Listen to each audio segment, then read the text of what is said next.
For those of you that were not able to join the last workshop and that I haven't met directly, my name is Tom Moran. I'm Chief Strategy Officer with ProtoScore. In the January timeframe, Nadine Sarath, who's our Chief Marketing Officer, and I were very curious about a documentary that was being released called The American Happiness Project. And we had a follow-up call after that curiosity with Michelle Wax. And it prompted us to engage in a series of workshops. You know, ProtoScore talks to our clients every day about organizational performance and how to leverage data. And we talk about that most importantly about doing it with respect to the human element. And I think fundamentally, none of us discounts the importance of personal happiness and how that drives energy levels, social interactions, engagements, productivity, performance, and the contributions that we ultimately make. So with that, we saw a lot of things that Michelle was building out at her company, and we're really curious, like I said, about the documentary that she has since released. And with that, we launched a series of 4 workshops. The first we had on March 25th, which was wonderful. And today I wanted to introduce those of you that didn't meet Michelle last time to Michelle Wax, the founder of the American Happiness Project. And with that, Michelle, I'll turn it over to you. Thank you. Wonderful. Thanks, Tom, so much. I'm excited to be back. For those of you just joining in, feel free to share where you're joining from in the chat today, and also one thing you're grateful for. Throughout the course of the workshop today, I'm going to be sharing information and walking you guys through it, but also doing a couple breakout rooms so you guys can connect with one another, get to know each other a little bit more, and have some fun prompt questions and exercises. So let me go ahead and share my screen here. We'll get going. So here we go. As we get going, you'll notice that my face got very small in the top right-hand corner, most likely. If you want to make my face a little bit bigger so it's more engaging, what you can do is at the top where you see it says Michelle Wax is sharing her screen. To the right of that, there'll be an option that you can select. It should be called View Options. If you select the side-by-side mode, you'll then be able to drag out the corner of my face to make the face bubble a little bit bigger, so it's not just, you know, the deck right in your face, and it'll be a little more engaging. So let's get going. As Tom mentioned, my name is Michelle. I'm so excited to be with you all today. I'm the founder of American Happiness Project, and really what we are a movement across 50 states to create more energy, joy, and connection in the everyday. And so we started out as a documentary project that was filmed back in 2019, really aimed to capture and share how everyday people all across the country, all different walks of life, are creating more happiness, joy, fulfillment, right? All those positive emotions we're craving in their everyday life. And our focus was really on how people are doing this regardless of external circumstances. Because of course, stressful things are going to come up, right? Of course, things are not going to go according to plan, but how do you really rise from that and take back control instead of allowing outside people and events and what the world is telling you to dictate your emotions day to day? So our documentary was released back in February, and you can watch it if you head to our website, it's there. And we're really excited about it. You know, filmed it back in 2019, was about 2 years in the making. And ever since then have been sharing that information through workshops like you are a part of today, as well as providing tangible strategies that you guys can walk away with today and start implementing into your life. So our focus is to make this engaging, interactive, of course, and actually provide those strategies so that you can, you know, implement them right away and see what resonates with you. Some things will, some things won't. So kind of pick and choose what works for you, of course. So throughout the documentary filming process, our goal was really to capture people from all walks of life. And so we were doing a lot of informal interviews, like you see me here in Anchorage with Kenny, farmers markets, bars, restaurants, right? Kind of anywhere out in the world. Keep in mind, this was before the pandemic hit. And also doing more formal interviews. So you'll see those on screen in the documentary. And those were really 45 to 60-minute interviews, really focused on capturing people's stories and more of the qualitative approach that they were taking.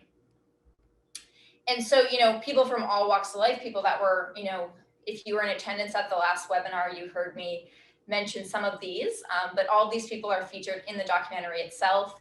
And we talked with hundreds and hundreds of people. So obviously couldn't include everyone in the documentary, but there were many, many people that we were able to, and just wanted to capture a variety of different people, a variety of different circumstances and backgrounds, and really start, capturing and sharing what they're doing day to day.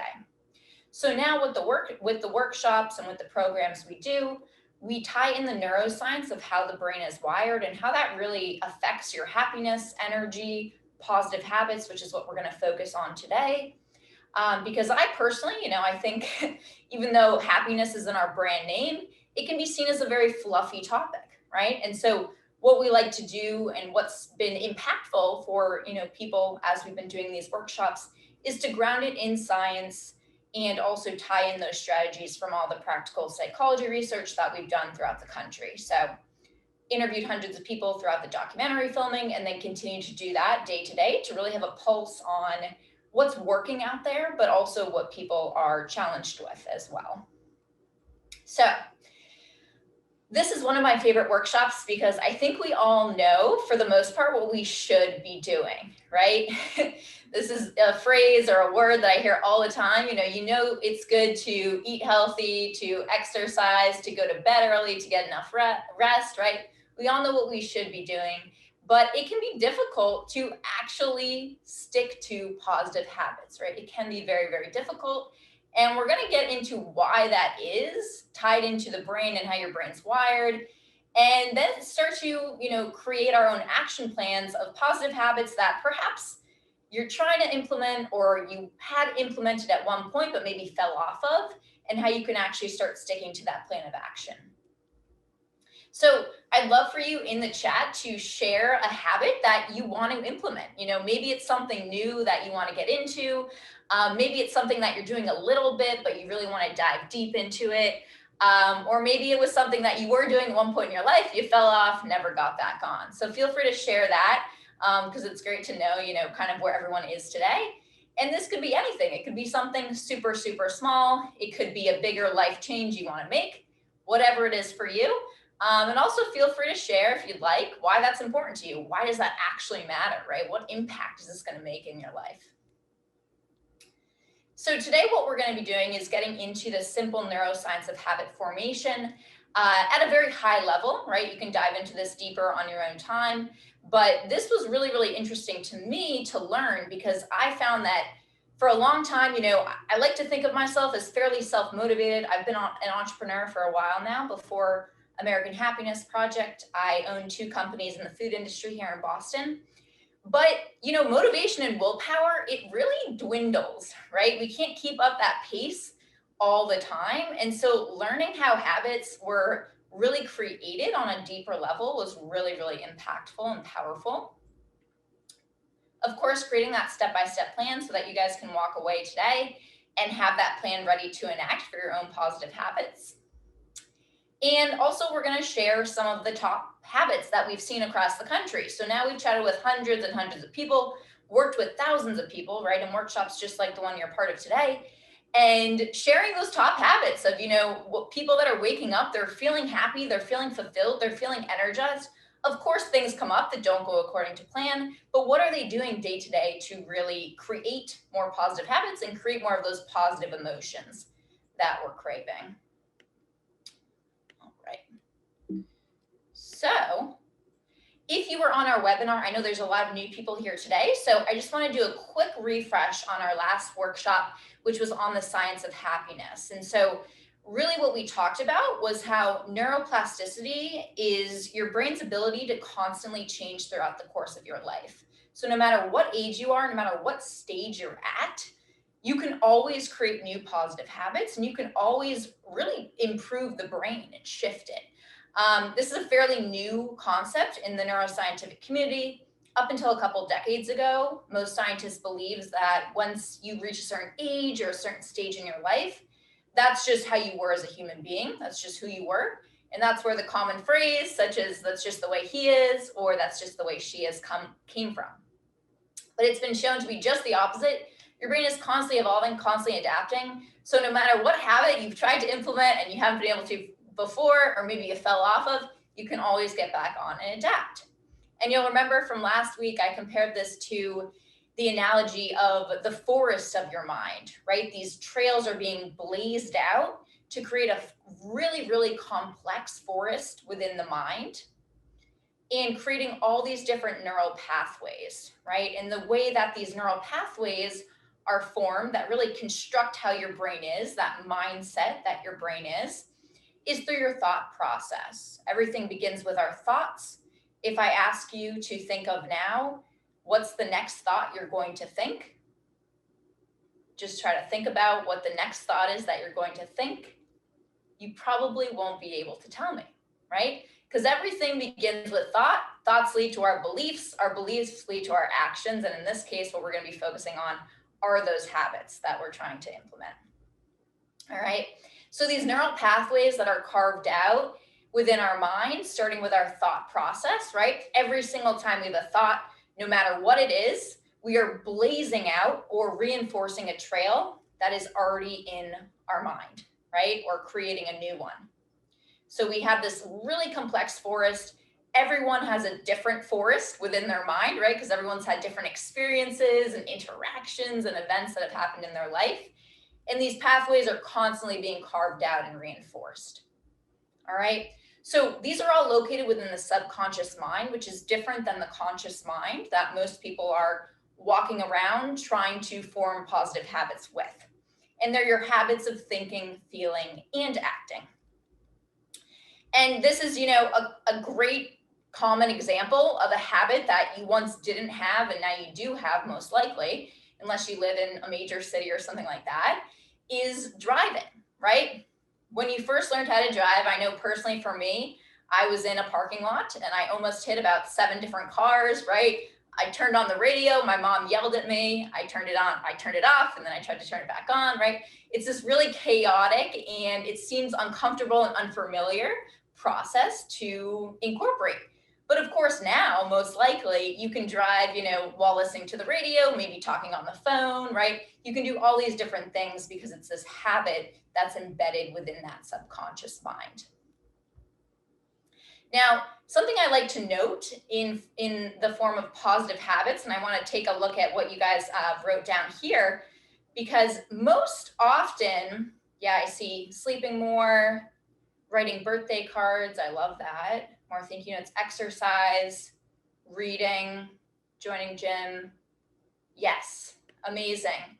And most people, when you ask them, what are your positive habits? What are your habits that aren't the best? They generally go to some form of action, right? And you guys listed out a lot of them. Things like exercise, things like getting enough sleep, things like eating healthy or not eating healthy, things like that. But there's also your habit of thinking, right?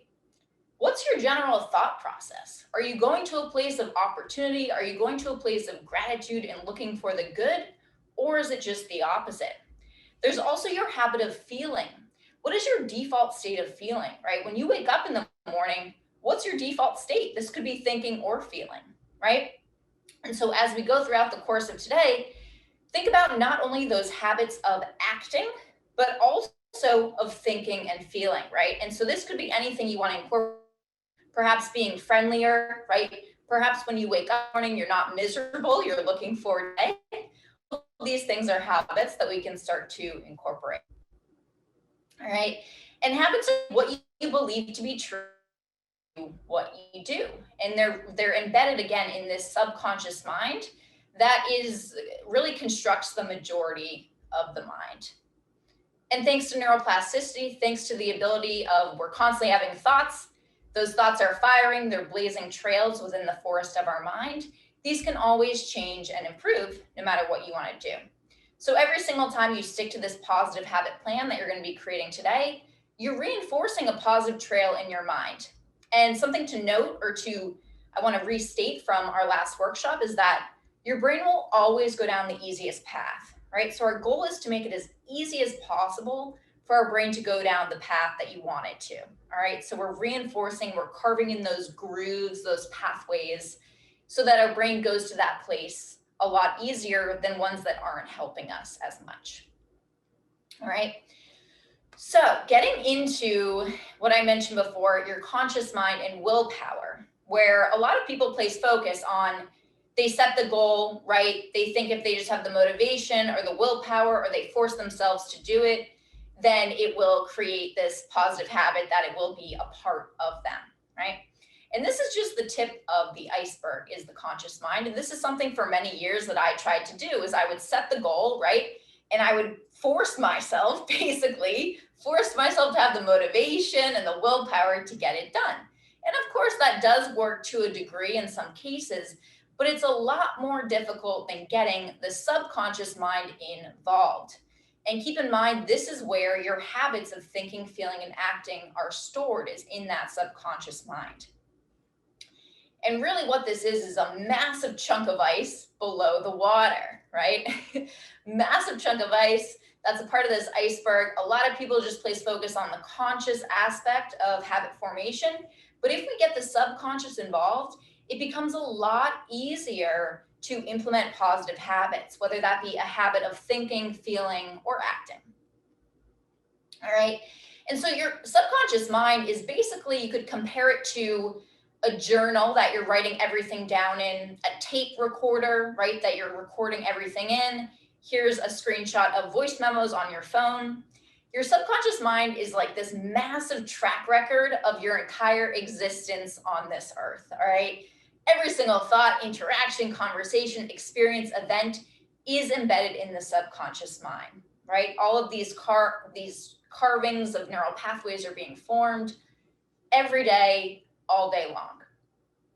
And the subconscious mind is where our long-term memory is stored. It's what happens when perhaps you see a photograph of a memory from 10 years ago, 20 years ago, and you're able to go right back to that place that you were, right? You can bring that memory to life, and you can really bring it from that iceberg below the surface to the top.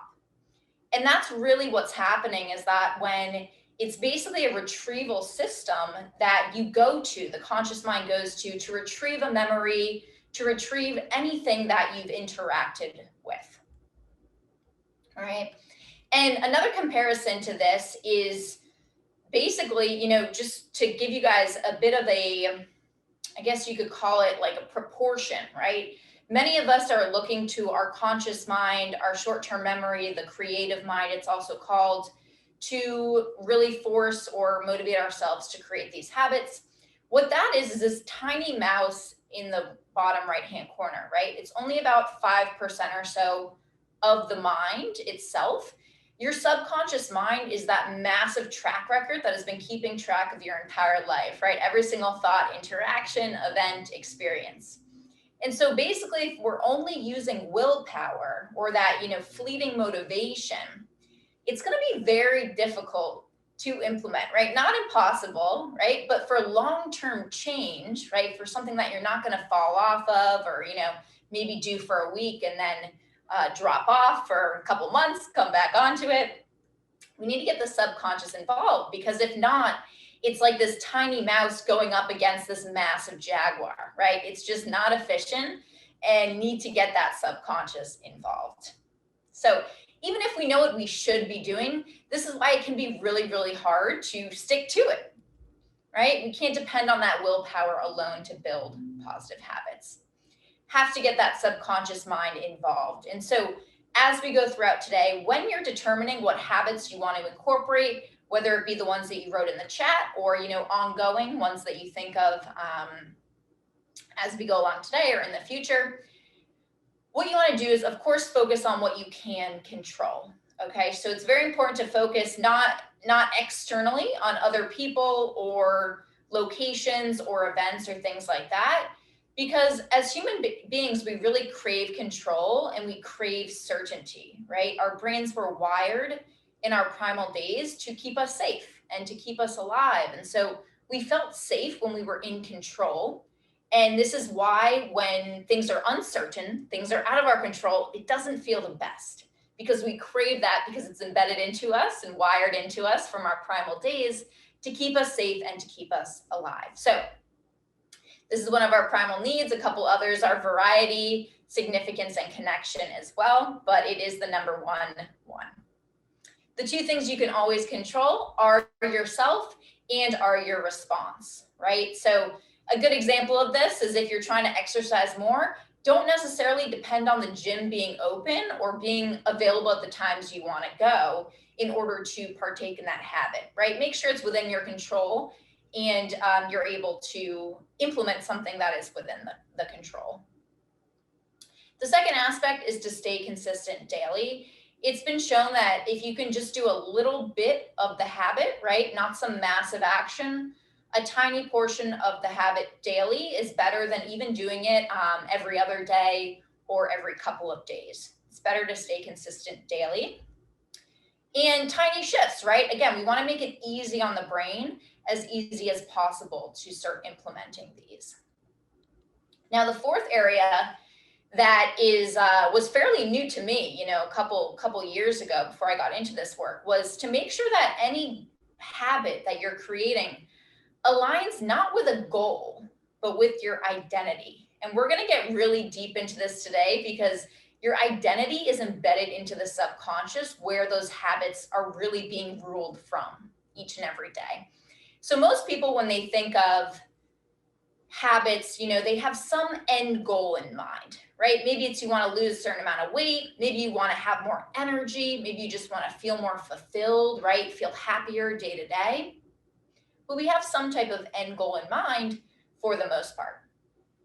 And I want to introduce you guys to the habit onion. This is a great concept by James Clear, who wrote Atomic Habits, a great book if you want to go much deeper into this subject, right? But he writes that good habits can make rational sense, right? We know what we should be doing, but if they conflict with your identity, you will fail to put them into action. Now, your identity is that subconscious mind, right? It is that massive chunk of ice below the surface. It is that jaguar that's towering over your willpower, right? Your identity is very, very important to integrate into your positive habit formation and to your positive habit plan. And we're going to get into actually how to do that. All right. So your identity lives in the subconscious mind. And unlike a lot of people and a lot of focus on habits or goal setting in general, when you want some form of end result, we tend to place a lot of focus on that goal, right? Whatever it is for you, whatever goal in mind. But this is really just the outside of the layer of the onion, right? And goals are, of course, good to have, right? They can be motivational in a sense, but goals, right, are really just a moment in time. And I want you guys to think about, you know, the last time that you had a goal for yourself, or you had kind of a vision of where you wanted to be in your life, right? Maybe it was getting the job title you wanted. Maybe it was a big life event like getting married or having children, right? Maybe it was buying the thing that you had always wanted. Now, that moment of time, that goal, right? It is just really a moment. And often we go back to feeling roughly how we were, you know, before that goal was reached. So really what we want to focus on for long-term change is not necessarily the goal itself, because it's fairly fleeting. We want to focus on what's underneath that outer layer of the goal. So an example of a positive habit goal, right, would be to wake up at 6 a.m. every day, right? Wake up earlier. That's an example of a goal. Now, directly below the goal and kind of getting closer to the core of the onion are systems. And this is another great quote. You do not rise to the level of your goals, you fall to the level of your systems. Systems are what you're doing, the plan that you're implementing each and every day to inevitably reach your goal, whatever it may be. All right. So an example of a system, if you wanted the end goal of waking up at 6 a.m. every day, your routine the previous night, right? What's your incentive? Are you tracking your progress, right? What are those small things that you're consistently doing in order to reach that goal? Inevitably, by implementing systems, staying consistent with it, appropriate systems that align with the goal, of course, you're inevitably going to reach that goal. All right.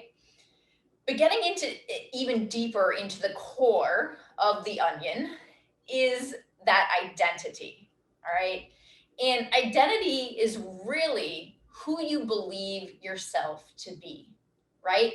And so identity would be something like, for the goal of waking up at 6 a.m. every day, I am a morning person. I operate best in the morning. If you want to exercise more, perhaps it's, I'm an athletic person, right? I have energy each and every day. That's derived from exercise or derived from whatever you're doing. All right. So identity is really the core of habit formation.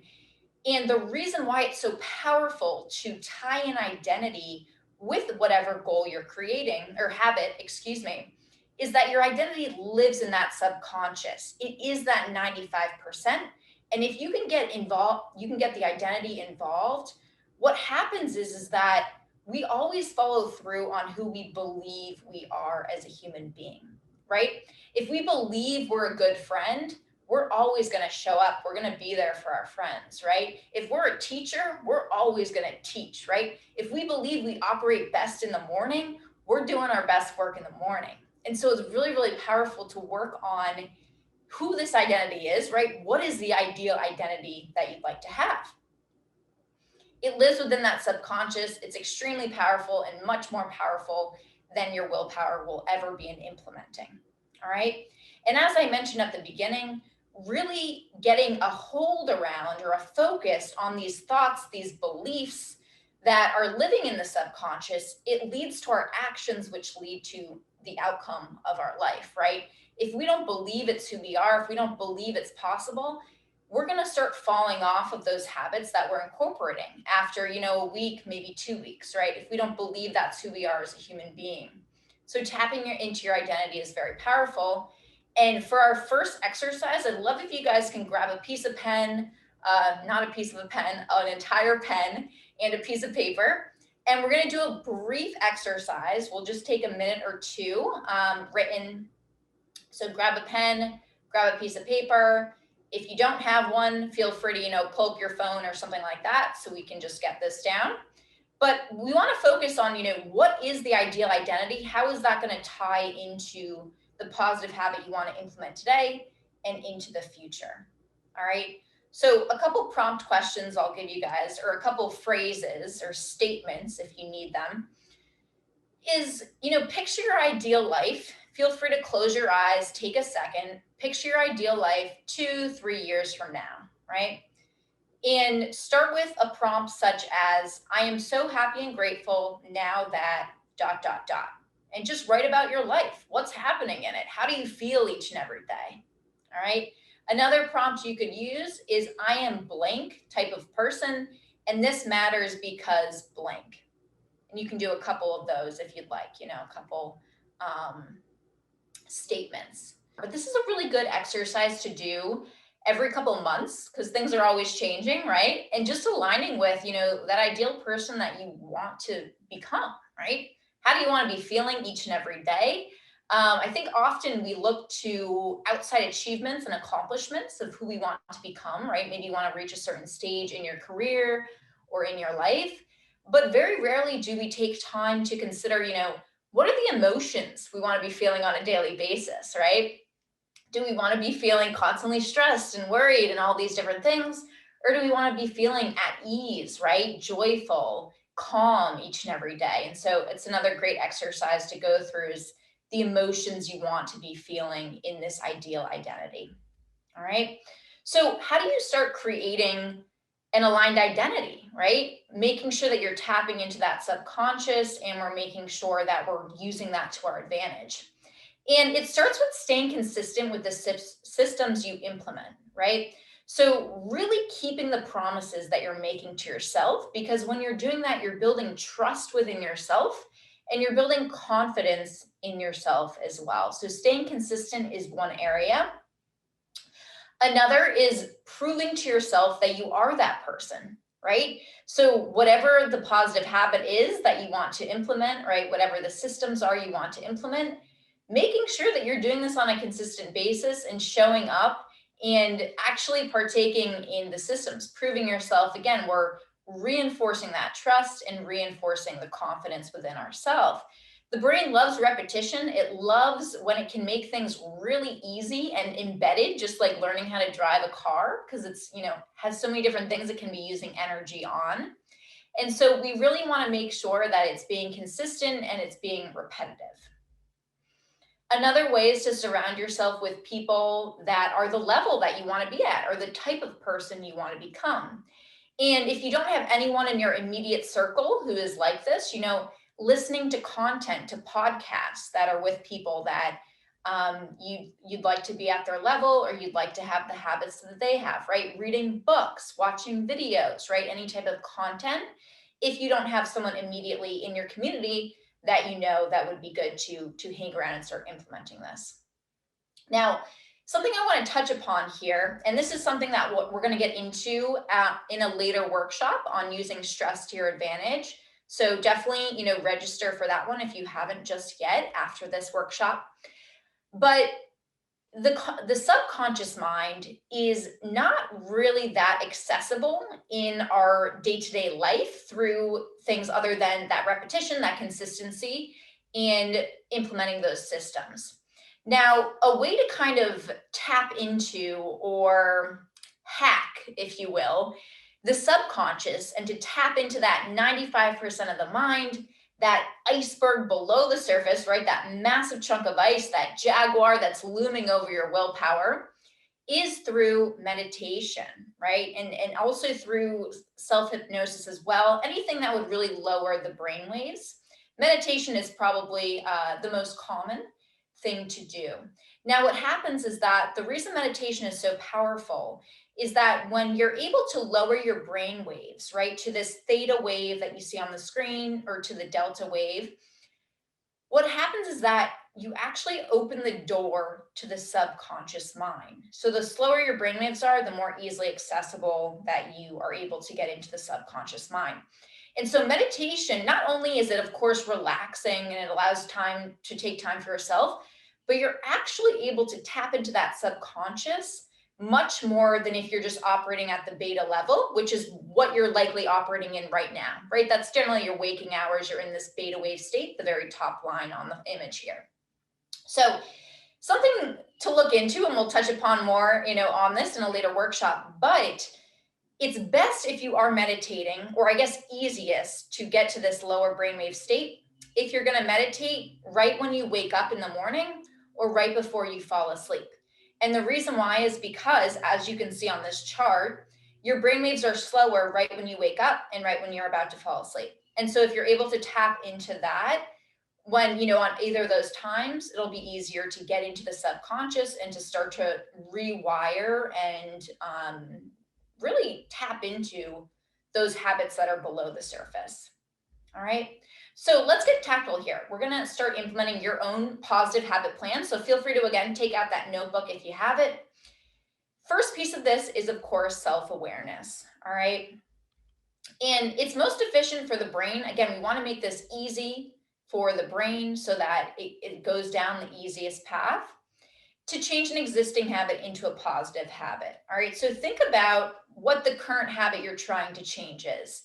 And maybe if you're trying to exercise more, the current habit that you're trying to change is, sitting on the couch after work and not getting out, or it's waking up a little bit later in the day, instead of working out before you start work or anything like that. All right. So think about what's the current habit you're trying to change. And again, this can be a way of thinking, feeling, and acting, right? Say that you do exercise pretty regularly, you eat clean, right? Is there a thought pattern? Is there a way of feeling that you can start to, work on as a new positive habit? Okay, so throughout this entire process, what we really want to do is we're bringing it up to the surface, up to the conscious mind, right? From this massive chunk of ice below the surface. And I love this quote by Carl, who says, until you make the unconscious conscious, it will direct your life and you will call it fate. All right. And so until we bring these things to the surface, bring some self-awareness, it likely we just stay stuck in the same patterns that we've been doing. All right. So this could be anything. It could be eating a bunch of cookies every night, not exercising when you said you would, getting frustrated over something really small, snoozing your alarm, beating yourself up when you're not productive. And a lot of the times, people that I speak with, they don't really think about their self-talk and that internal dialogue as a habit.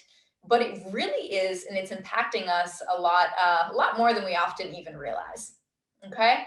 And then, of course, when you're determining what habits, make sure you're focusing on what you can control. As we said before, stay consistent daily. Make sure it's a tiny shift, right? You can actually implement it. It's not going to be some massive overhaul of your life, and align with that identity, that ideal identity versus just a goal. All right.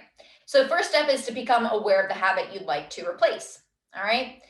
Then we're going to get into, again, going back to this habit onion, right? We got to get to the core. We got to get below the surface into the subconscious. So how does that positive habit align with your ideal identity, right? It might not align with your current identity, and that's okay. You know, we're working towards this. But how does it align with your ideal identity, right? Why is it important to you? How does it contribute to who you're becoming? How can we make this so ingrained in us that we believe it's who we are, right? We follow through on how we are, how we believe ourselves to be, and really that identity. All right, so now we're going to do our first breakout room, and I'm going to break you guys off. What you'll have to do is accept the invite, go into the breakout room. We'll just spend a couple minutes here, and feel free to share with the group the habit that you're going to implement after this workshop, along with, you know, how it ties into who you're becoming, right? Why is it important? Why does it matter, right? How does it contribute? And we'll get into that so you can share with one another. And let me break you guys off.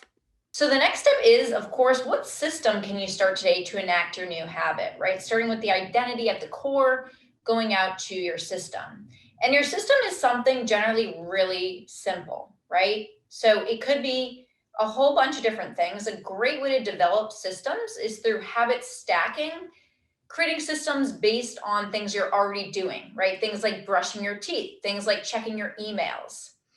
And a way to create a habit stack is to stack, you know, a system or the habit you're trying to implement on top of something you're already doing. So if you're trying to exercise more, I will do 10 push-ups after I brush my teeth in my bedroom, right before I start working. I will reply to emails only after I write in my gratitude journal at my desk, right? And I know someone earlier said they're writing more birthday cards, more thank you cards, right? You can incorporate this into things that you're already doing. All right. So a really simple way to do this is through this sentence, right? You can create as many of these as you'd like for your systems, but it is, I will behavior, whatever system, whatever habit you're trying to do, at blank in location. All right. So we're going to break off again just for a minute here, and would love for you to share, you know, what's that positive habit that you can stack on top of something you're already doing on a daily basis. I'll break you guys off into the same rooms. Feel free to accept the invite, and we'll just spend about a minute here. All right, and as everyone joins back in, feel free to share in the chat what your habit stack is, what you're going to be incorporating on top of something you're already doing. And the last step of this is, of course, to repeat and reinforce, right? To schedule out your systems in your calendar, in your phone, right? Setting alarms, making it so that it's as easy as possible to implement these, all right?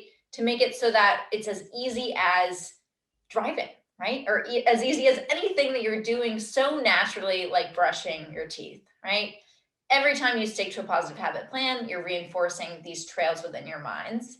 It is simple to do, but it takes effort and remaining consistent with it, all right? So here is the play-by-play, the 4 steps. Awareness of that habit, right? Make sure you're tying in the habit to your identity. You're working on crafting that identity, tapping into the subconscious, creating your systems, and of course, scheduling them out, repeating them, remaining consistent with them. Now, as we wrap up today, I want to share a few of the top positive habits that we've seen across the USA. So if you need any ideas to start incorporating, feel free to do these. And we will have a couple minutes for questions at the end. So if you have any questions now or have any that come up in the next couple minutes, feel free to type those in the chat so we can get to them. So the first one is setting your intention alarm. This is really great to do at the start of the week or the start of the day or even the start of the month if you want to choose an intention word or intention phrase, right? And then every couple hours, make sure you're setting an alarm. This is an example of mine to really embody calm, right? Having more of this peaceful emotion. So you can choose any type of word, any type of phrase you would like, but set that alarm every 2 to 3 hours. Make sure you're making it, again, it easy for your brain. That alarm's going off, you can check in, right? So when that alarm goes off, label how you're feeling. Does it match with the intention or not? Close your eyes, take 3 deep breaths, and then focus in on your intention for that day, right? So you can do this at the start of the day, throughout the day, right? It's good to have consistency around this. The second is to really allot time to breathe. And this is something we're going to get into deeper when we do the workshop on how to use stress to your advantage. Seems very simple and straightforward, but the power of breath is just incredible. And we found all across the country, people are really allotting time to breathe, which seems kind of wild, or it seemed kind of wild to me that this was a top habit. But again, you can set an alarm. You can do this at the start of the day, during your lunch hour, right? Whenever it is that you need to allot time to breathe. A lot of benefits of breathing, right? For the body and the mind. Closing your eyes, taking a break from the computer screen, your phone, all of that good stuff. All right. The third is to be generating energy throughout the day. And you can do this in a bunch of different ways. Here are a couple, but we recommend, and what we've seen is that every hour, or if you don't have time every hour to do this, right, it only takes a minute, but if you don't have time, every couple hours, right, as frequently as you can do it, make sure you're closing your eyes to reset, right? Taking a break. Again, it sounds very simple and small, but it's extremely powerful to go back into that intention for your day, take time to breathe, and take time to reset, right? Making sure you're drinking water, you're doing physical movement that is enjoyable to generate energy and really move the body around. So many of us are, working from home and staying more stagnant, right? Sitting at our desks all day, every day. Make sure you're moving your body in a way that's enjoyable. And then audit what's bringing in energy to you and what's draining it. And this is something we're going to, again, get into in a future workshop as well, more deeply. But really a top habit across the USA is generating more of that energy. Who doesn't want more energy?